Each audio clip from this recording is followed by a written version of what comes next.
Slave One is one of Star Wars' most unique starships, both for its unusual design and its prominent role in the middle chapters of the prequel and original trilogies. This one-of-a-kind vessel had a lot of quirks, from secret weapons to retrofits, and its history was long and colourful. The ship stood as a monument to the life of Jango Fett and his clone son, and in this video, we'll be taking a look at it in detail from its history to its specifications.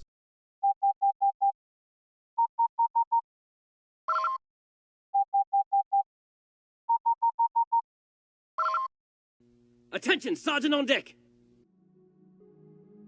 Slave One was a Firespray-31 class patrol attack craft, a class of experimental starship manufactured by Kuat Systems Engineering.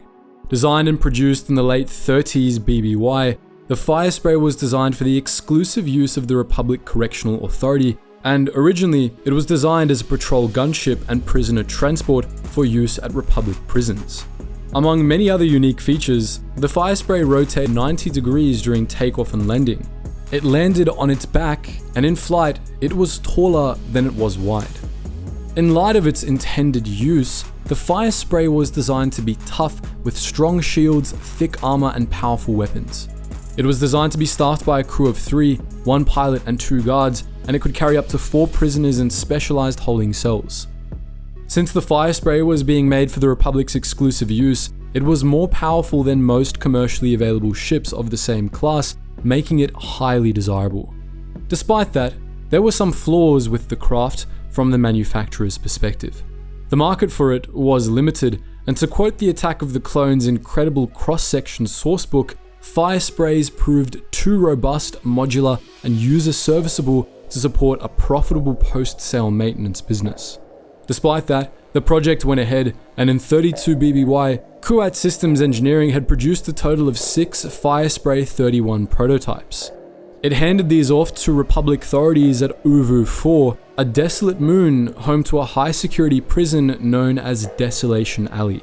After the personnel at Uvu 4 were finished trying out the prototypes, KSE intended to begin producing the Firespray on a larger scale. Unfortunately for them, Jango Fett more or less put an end to those plans.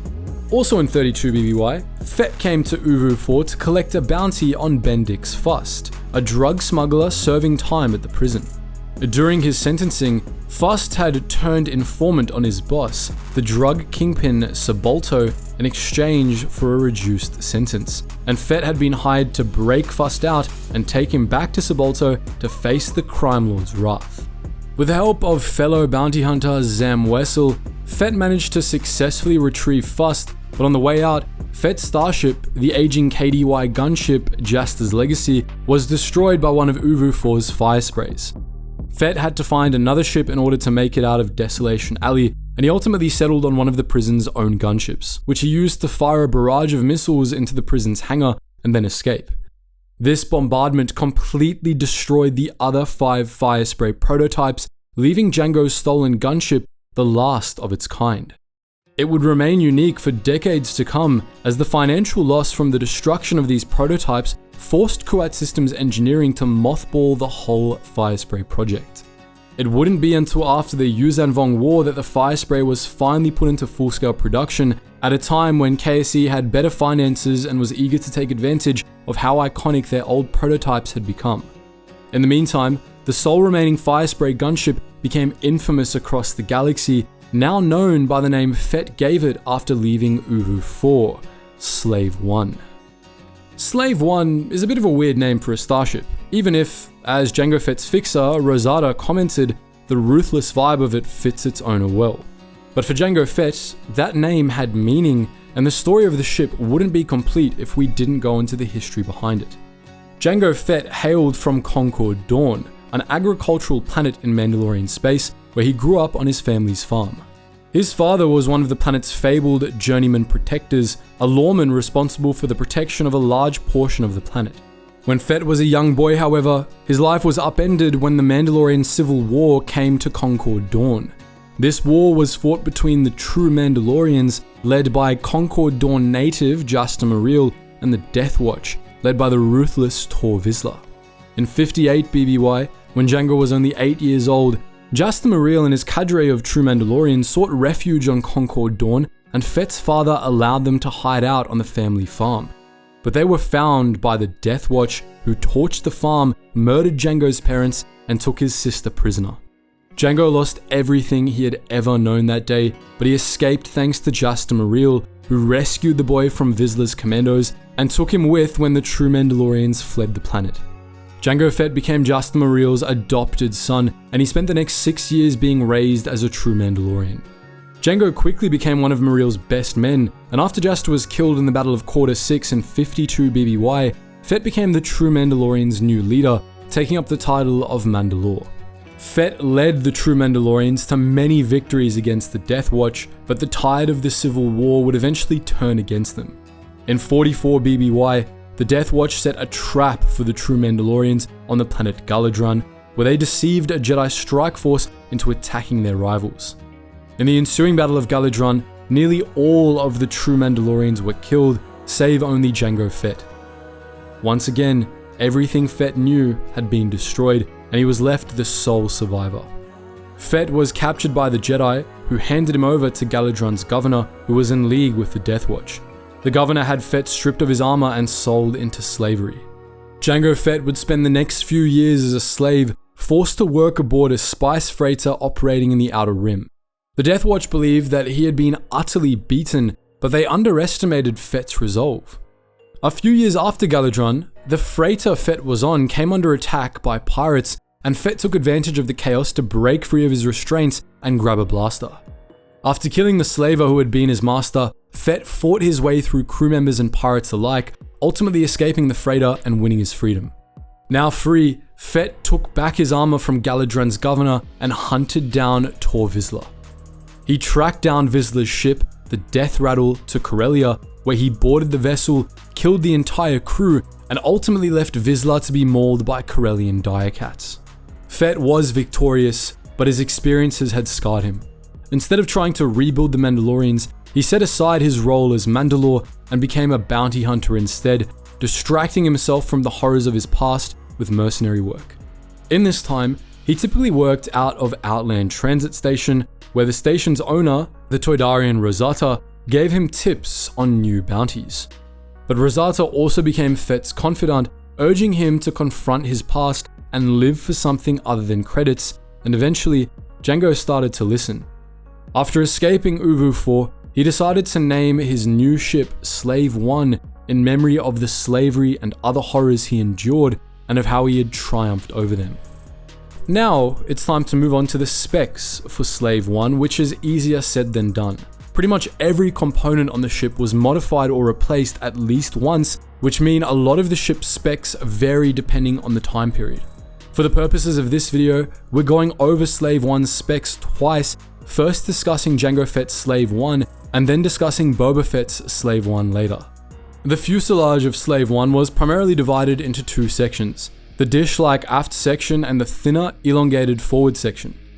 The aft section was oval-shaped, flat on the outer side and gently sloping up toward the forward section on the inner side. This section housed the ship's engines and many of its other important systems. In flight mode, it formed the aft end of the ship, while it served as a base for the ship to land on in landing mode. The forward section connected to the aft section at a bit of an angle, causing the chin or tail of the craft to protrude outwards slightly. The outer face of this section was rounded, and toward the top, it featured a pair of stubby wings. These wings rotated depending on the Slave 1's orientation so that they were always arrayed horizontally. In flight mode, Slave 1 had a height of 21.5 meters, a wingspan of 21.3 meters, and a depth of 7.8 meters. Slave 1 was powered by a quartet of compact XF-16 power generators, which, together with the ship's powerful engines, made up 2/3 of the vessel's mass. These generators, as well as with the fuel tanks and power cells they drew from, were all located in the dish section.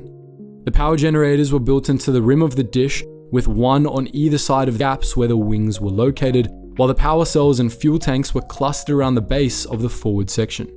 Among other systems, the generators fed power to Slave 1's thrusters, a set of Kuat Systems Engineering F-31 drive engines. The main engine was thin but very wide, running between the two dorsal power generators in the ship's aft side. The two secondary ion drives were circular and located below it, each adjacent to one of the lower power generators. Thanks to enhancements added by Jango Fett, these three ion drives allowed Slave 1 to reach exceptional speeds for such a large craft, a maximum of 1,000 km per hour in atmosphere and 2,500 Gs in open space. This was slightly faster than the original Firespray, which had a maximum atmospheric speed of 850 km per hour. The Slave 1 was also quite maneuverable for its size, able to participate in dogfights against dedicated starfighters and hold its own. Thanks to its unusual landing configuration, Slave 1 used its main engines for takeoffs and landings as well as standard flight, but it still required added support from repulsor lifts, particularly when switching between flight and landing modes. The ship's repulsor lift grills were located in its wings, which would always keep them angled downward to support the ship. On top of the power generators, main engines and fuel tanks, Slave 1's aft section was packed full of other vital systems, many of which were added or upgraded by Jango Fett. These included the ship's hyperdrive, which was originally a sluggish Class 3 with a Class 15 backup. Fett replaced this with a Class 1 hyperdrive and a Class 8 backup. This was top of the line in 32 BBY, allowing Slave 1 to travel across the galaxy fairly quickly. Fett also added new, more powerful shield generators, which kept Slave 1 well protected, souped up inertial compensators, and an adapted naval mine layer, which was housed between the lower two engines. The lower part of the dish section also housed Slave 1's loading ramp, located right above the mine layer, as well as a set of radiator fins, pumps, and waste heat sinks to prevent the engines and adjacent systems from overheating. The upper part of the dish section housed expansion grids for future upgrades, as well as the ship's sensors and communication systems, including a pair of sublight communications antennae and an enormous rectangular dish mounted on the back above the upper main engine. Additional sensors, including scanner tubes, targeting sensors, and their adjacent processors, were located in the lower part of the ship's forward section, just above the gun turrets. These systems were upgraded for peak performance, allowing Fett to maintain secure communications and detect minute changes in Slave 1's surroundings. On top of Slave 1's already powerful shields, the ship was plated in thick layers of hull armor, which allowed it to shrug off hits from laser cannons even after the shields collapsed. Other countermeasures made Slave 1 hard to hit or even detect in the first place, including a static discharge port which reduced the ship's emissions profile. These were all aftermarket additions added by Jango Fett. If all else failed, some sources state that Slave 1 was equipped with escape craft, though it's unknown how many or where they were located. After acquiring the vessel, the first set of modifications Jango made to Slave 1 was to redo the interior. The original Firespray gunship's interior was only outfitted for short-term patrols, and much of the interior was given over to large, police regulation prisoner cages. Jango revamped the interior to make the ship more suitable for longer voyages, adding proper crew quarters, if cramped ones. Fett also replaced the prisoner cages with much smaller, coffin-like cabinets for storing captured bounties in, both to make more interior space and to ensure that captives were kept under control. In Jango Fett's time, the Slave 1's interior was designed for flight mode so that everything would be at a 90-degree angle when the ship landed. The ship was usually accessed via the main loading hatch, which was sandwiched between the two sections of the ship's hull, although there was also an airlock with a standard docking ring on the aft end of the ship. The main hatch led directly into the prisoner storage section, which contained cramped cages for up to 6 prisoners, 3 to each side of the hatch. Below the loading hatch, a short set of steps led down to Slave 1's engineering station, a small room that contained the main engineering console, a disintegrator chute that reduced trash to its constituent atoms and expelled them into space, and a floor hatch leading down into a maintenance chute. This chute allowed the crew to access and maintain Slave 1's lower maintenance array, weapons, and life support system. Above the entry hatch and prisoner storage area, Slave 1's interior was mostly taken up by its crew stations, crew quarters, and cargo hold. The cargo hold, as well as the airlock, was located at the aft end of the ship, behind the guard cockpit.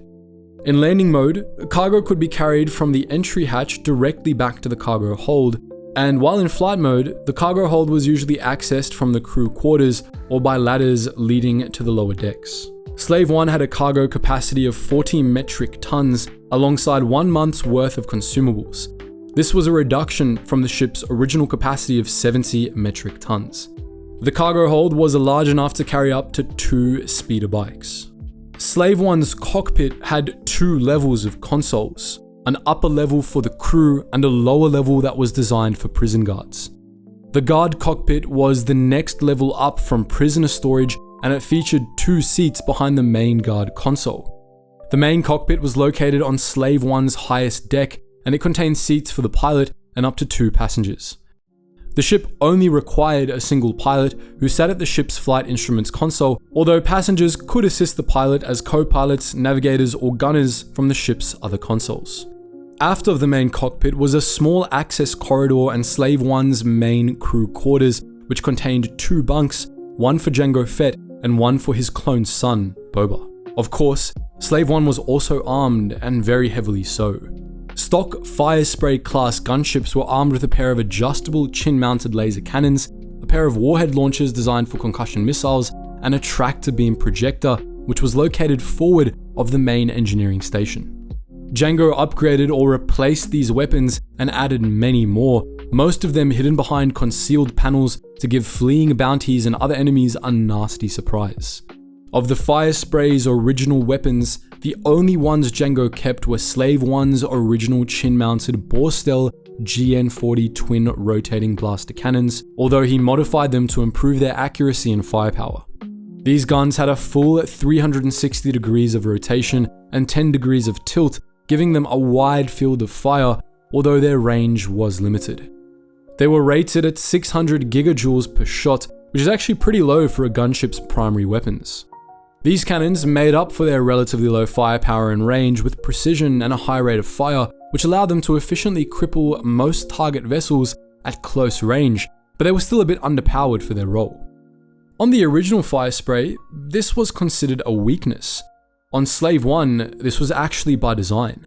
Jango Fett kept Slave 1's original underpowered blaster cannons for one main purpose: to lure targets into a false sense of security, leaving themselves vulnerable to the other weapons Fett had installed.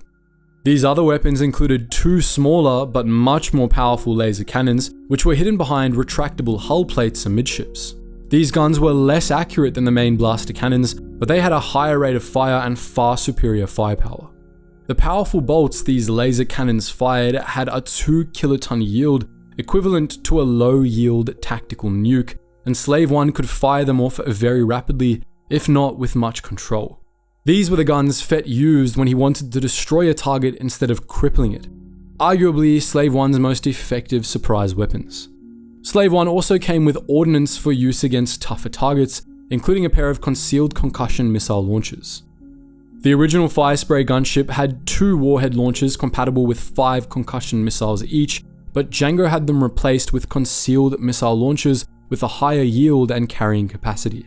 Each of Slave 1's concussion missile launchers was hidden behind a panel just beneath the main blaster cannons and linked to a double rack of guided concussion missiles. Fett used Slave 1's concussion missiles for frontal assaults on large, heavily armored targets, and for pursuers, Slave 1 also featured a mine layer.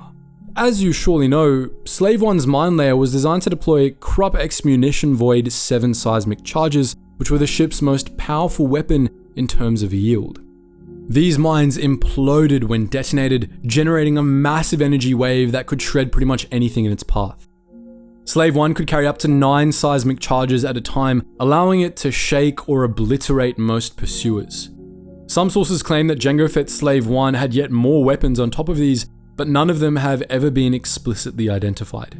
It's possible that these additional weapons included a tractor beam projector for capturing targets, since both the stock Firespray and Boba Fett's Slave 1 had one, but this is purely speculative. Slave 1 was Jango Fett's starship of choice for 10 years, serving him well on a number of bounty hunts. But while Jango Fett himself had a certain notoriety among bounty hunters by this point in his life, Slave 1 didn't. This was because, not long after Fett acquired Slave 1, he was recruited to be the prime clone for the Grand Army of the Republic, and from that point forward, he spent most of his time on Kamino, leaving only occasionally for bounty hunting. Due to the secretive nature of the GAR project, Fett kept these hunts low-key, and this prevented Slave One from developing a reputation during his time. Those who recognized it only did so because this was a rare Firespray gunship, and Jango's targets usually learned too late that Slave One was much more. Slave One's low profile at this time served Fett well, allowing him to get the drop on his targets and make the most of the hidden weapons he had installed on the ship.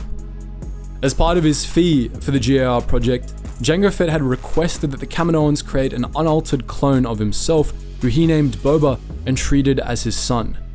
As young Boba began to grow up, Jango taught him all that he had learned in his bounty hunting career, and as part of this training, Jango taught Boba how to fly Slave One. By the time Boba was 10 years old, he was already familiar with the ship and how it flew, which proved useful when his father was killed in Geonosis in 22 BBY. With Jango dead, Boba inherited Slave One, and he would use the ship extensively as he followed in his father's footsteps as a bounty hunter. Over the course of the Clone Wars, Boba lost Slave One repeatedly, but he always managed to get it back in the end. Not long after the Battle of Geonosis, it was stolen first by a thief on Bog 2 and then by Aurra Sing, but Boba recovered it both times.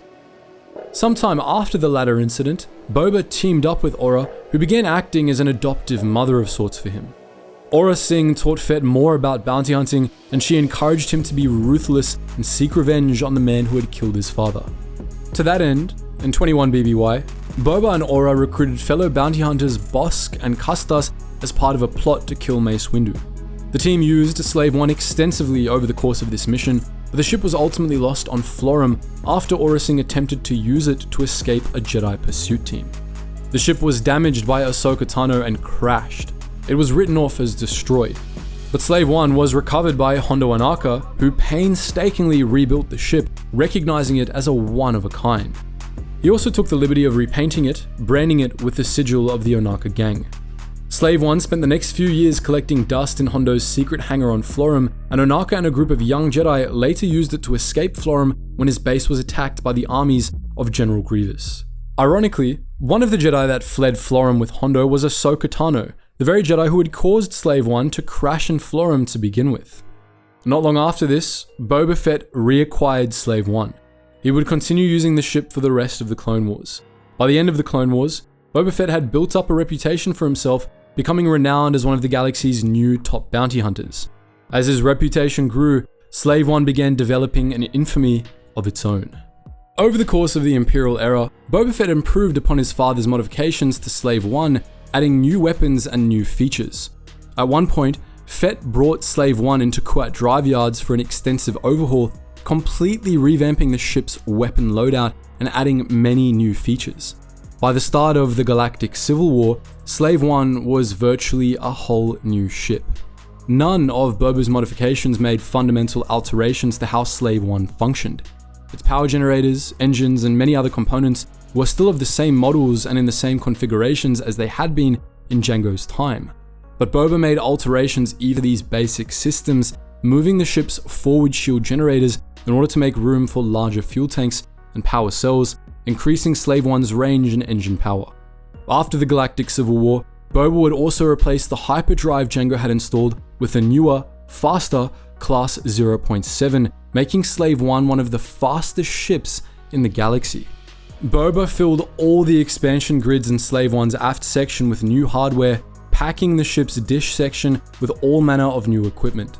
This included heavy-duty shield generators, new countermeasures, and sensors of every description.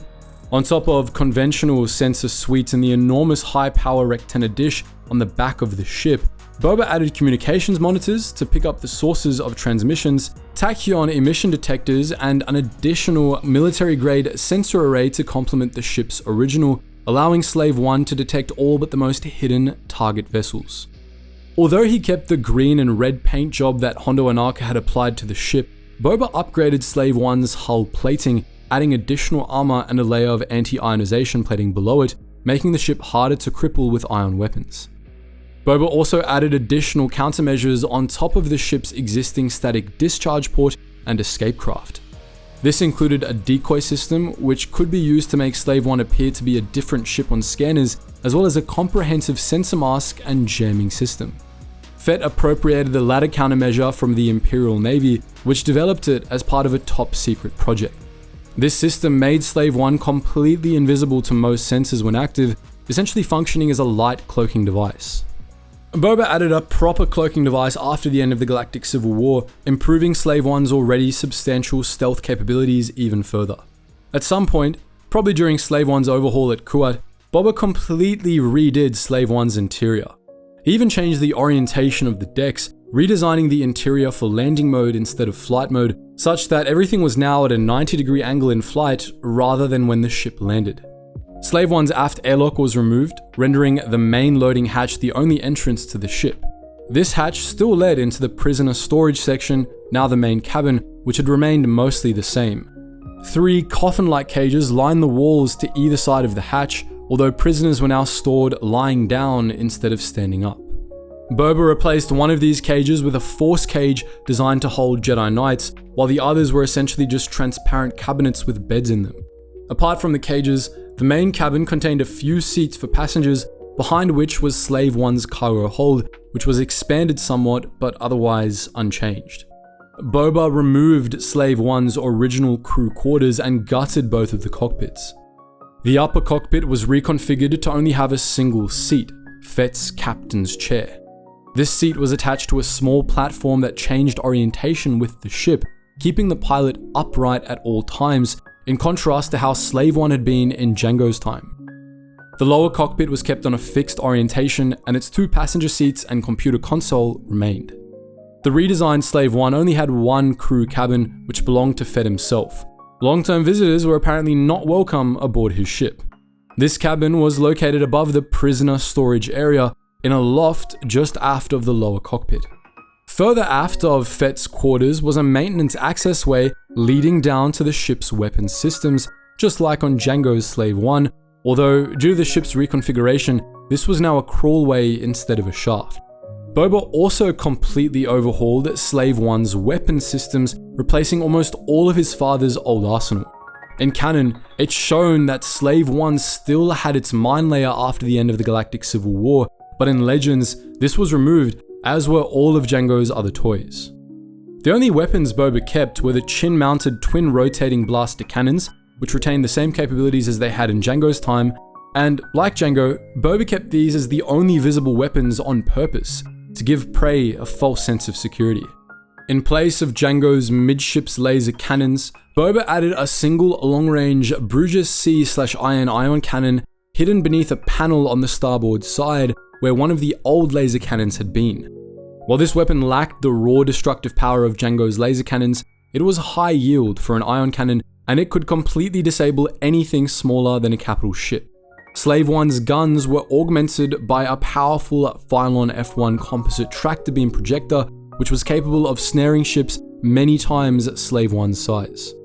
This weapon was powered by a tractor beam generator housed above Fett's cabin, while the projector itself was housed in an extensible turret below the ship's blaster cannons. Slave 1's tractor beam projector could latch onto enemy ships and hold them in place, allowing Fett to easily board or destroy them. Since the tractor beam could catch vessels that were larger than Slave 1 itself, this made Boba Fett all but inescapable. Boba kept the missile launcher arrays Jango had installed below the blaster cannons, but he replaced Jango's concussion missile launchers with Arakid AA/SL proton torpedo launchers, which were modified to make room for the tractor beam projector between them. Each launcher could carry 3 proton torpedoes at a time. These torpedoes were compact, but they were extremely powerful. Boba's Slave 1 also featured 2 Dyke HM8 concussion missile tubes, which were hidden behind panels just below the bases of the wings. These fired more powerful concussion missiles than Jango's Slave 1 had, allowing Boba to take down the shields of capital ships with a few volleys. Boba's Slave 1 also had 1 additional proton torpedo launcher hidden behind a panel on the port side, opposite the static discharge port. This launcher fired customized dummy proton torpedoes, which were actually delivery devices for homing beacons. These beacons were fitted with S-thread trackers, which allowed Boba Fett to track them through hyperspace through Slave 1's holonet communications systems. If one of Fett's targets had their ship tagged with one of these beacons, there was nowhere in the galaxy they could go to escape Slave 1. Slave 1 served Boba Fett well throughout the time of the Empire, eventually becoming the most infamous bounty hunter ship in the galaxy. It fought numerous battles with ostensibly tougher vessels and came out on top, and despite its notoriety, its hidden weapons continued to surprise targets again and again. During the Galactic Civil War, Fett used Slave One to track Han Solo to Bespin, and later to take the carbon-frozen rebel captain to Jabba the Hutt. En route back to Tatooine, Fett used Slave One to destroy both IG-88C and IG-88D in a brutal dogfight, employing all of the ship's hidden weapons to take out their ships. In 4 ABY, however, Fett had an unfortunate encounter with a Sarlacc, and Slave One was left abandoned in Tatooine's orbit for a time. But before Boba could get it back, the ship was seized by a rebel patrol, and it spent years gathering dust in a shipyard before Boba was able to retrieve it. In the meantime, Fett made use of another ship, christened Slave 2. Boba had Slave 1 back by 10 ABY, but it suffered critical damage in a dogfight with Han Solo's Millennium Falcon over Nar Shaddaa. It spent years in dry lock being repaired, in which time Boba made use of 2 new ships, Slave 3 and Slave 4. After Fett lost Slave 4 on Shogun in 21 ABY, he went back to using the Slave 1 as his primary starship. Boba Fett used Slave 1 throughout the Yuuzhan Vong War, and he was still using it by 41 ABY. By that point, however, most of the ship was a patchwork of upgrades and repairs. Boba himself claimed that the only original component of the ship left was the captain's chair.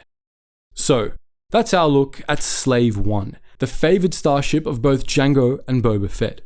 We hope you've enjoyed this look at the ship and how it evolved, and as always, we want to know what you think.